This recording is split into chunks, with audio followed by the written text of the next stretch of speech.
So as Imogen mentioned there, I'm an archaeologist by training. Very early on in my career, specialised in forensic and Holocaust archaeology. And I've spent almost 10 years now really working in the field and also on the theoretical and ethical issues connected with aspects of digital memory. And one of the reasons for that is because the use of the digital is essentially inherent in almost every stage of the work that I do. So upon realizing that the material culture, if you like, the landscapes of the Holocaust really represented an under-researched area back in the mid-2000s, I decided that I needed to explore the ways in which forensic archaeological methods could be applied to their investigation. And very early on in that process, I realized that there was a real tension between traditional methods of archaeology, which usually centered on excavation, and the investigation of those sites. As of course we all know, Holocaust sites are extremely sensitive for a number of reasons. First and foremost connected to the fact that millions of people were murdered, and often these landscapes represent cemeteries which contain mass and individual burials, as well as the places where people were interred and suffered terrible ill treatment. And so in many cases, these sites are considered sacred, either by religious communities or because of, as I say, the large scale nature of the killing that was perpetrated. And so excavation is not always desired in many of these places. So I developed a methodology as part of my PhD research that's then continued at many sites all over Europe that focuses predominantly on the use of non-invasive technologies for the investigation of Holocaust landscapes. And so just very briefly to talk you through the steps involved in that and to show you how they all connect to the digital.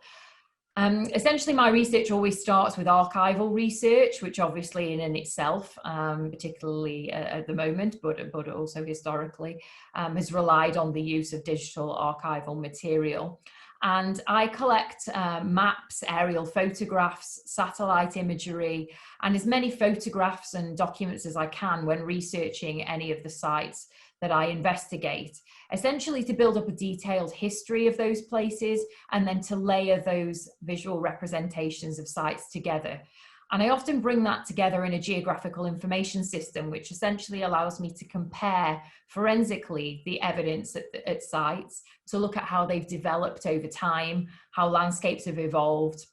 how camp structures have been built, and often to identify the locations of mass graves. This then leads into the fieldwork that I undertake, where digital technologies very much play a key part,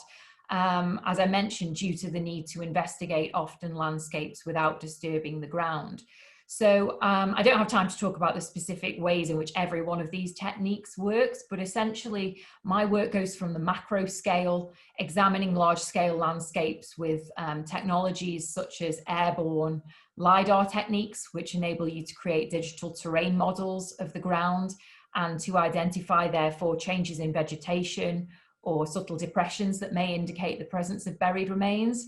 I use a wide range of mapping technologies such as GPS, total station survey, to map surface remains such as concrete building foundations or objects on the ground, or again these depressions that may indicate the presence of graves.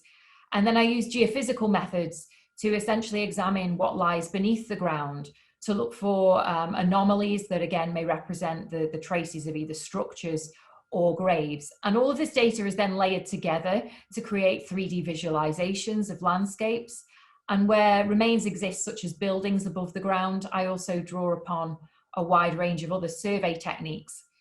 such as laser scanning or perhaps photogrammetry, to create three-dimensional models of sites. And so I can give you a few examples of some of the places that I've worked at here to show you not only the application of those technologies, but also the uses of those digital resources that are created.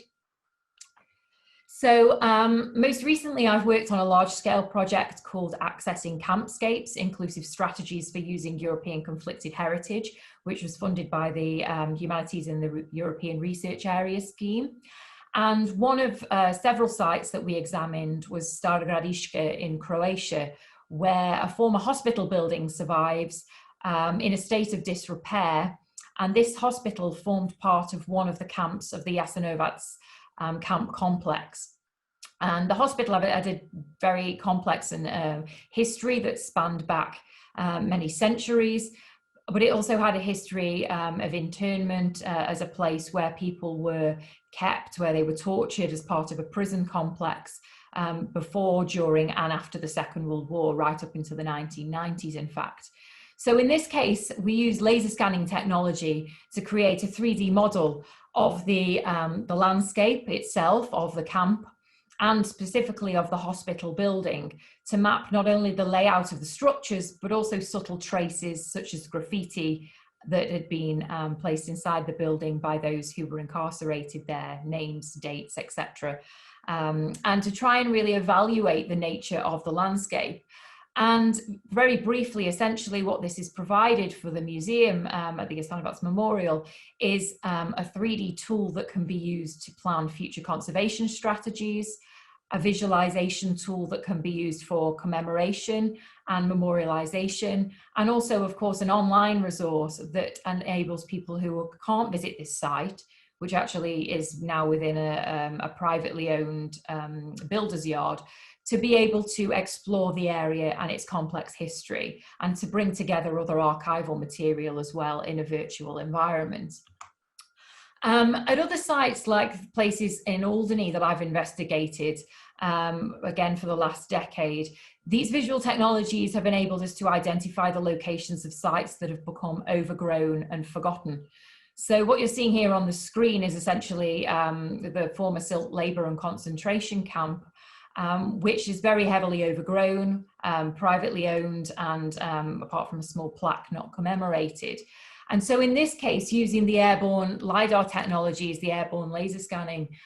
tools, we were able to virtually strip away vegetation, to reveal the locations of building foundations, of fences, and to build a detailed regression of this camp as it existed as a labour camp in the first instance, and then how it evolved with increased security measures and a rise in the number of prisoners as it became a concentration camp. And so hopefully, again, this will provide a resource that can be utilised in order to plan future heritage strategies for the site.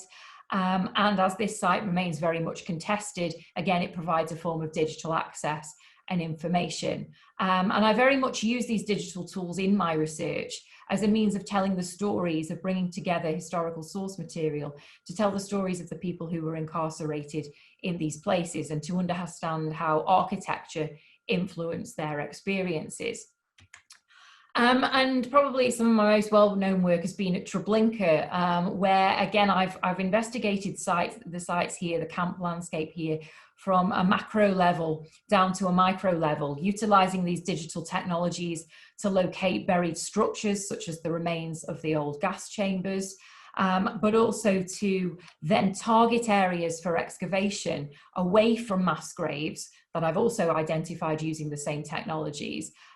So in a way, these non-invasive technologies become an access tool, if you like, to sites where it may not be possible to excavate the whole area, but you may be able to target specific areas for investigation. And this has led to the identification of a wide range of material culture, of objects, personal belongings of people held in the camp, of the building remains from buildings such as the gas chambers. And again, 3D tools helped us identify those locations, but also then to visualize those objects, to create online databases and searchable archives, and to interrogate those objects at micro level as well, to find out more about them. So these tools really are invaluable at a number of levels, from the macro to the micro scale, and help us create invaluable digital tools for use in education. And in other ways, they can also not go some way, of course, to ever reverse the effects of the Holocaust, but certainly to try and find evidence that the perpetrators obviously wanted to be hidden. So one of my other projects, I've looked at cultural genocide and the destruction of property by the Nazis, and used these same digital technologies to reconstruct tombstones in order to make visible inscriptions that were erased, in order to reassemble tombstones that the Nazis tried to damage and break up, and to identify again the locations of pre-war but also wartime graves that were subsequently dug within these cemeteries. So that's a very quick overview, but just to say that a lot of my work, of course, flags up a number of ethical questions that are very much at the core of the research that I do. And these here, I'll put some of these here for discussion as part of the group. So I'm very concerned with the ways in which digital tools can be used to locate, record, and visualize Holocaust sites. But then, of course, how these same tools and the data they generate can be then used to create educational tools in an ethical manner that respects the sensitive and often contested nature of events, landscapes, and objects. And I'm very concerned with the extent to which we can and should digitally reconstruct Holocaust landscapes, and the ethical issues that arise as a result of giving digital access to these sites and information. And of course, given the current climate, a new angle of research is, what does the future of archaeological investigation at Holocaust sites, and how can we capitalise on this digital data derived as a result of previous surveys during life in lockdown, after lockdown, and in the new normal. So hopefully that's given you a little flavour of my research and some food for thought moving forward. Thank you.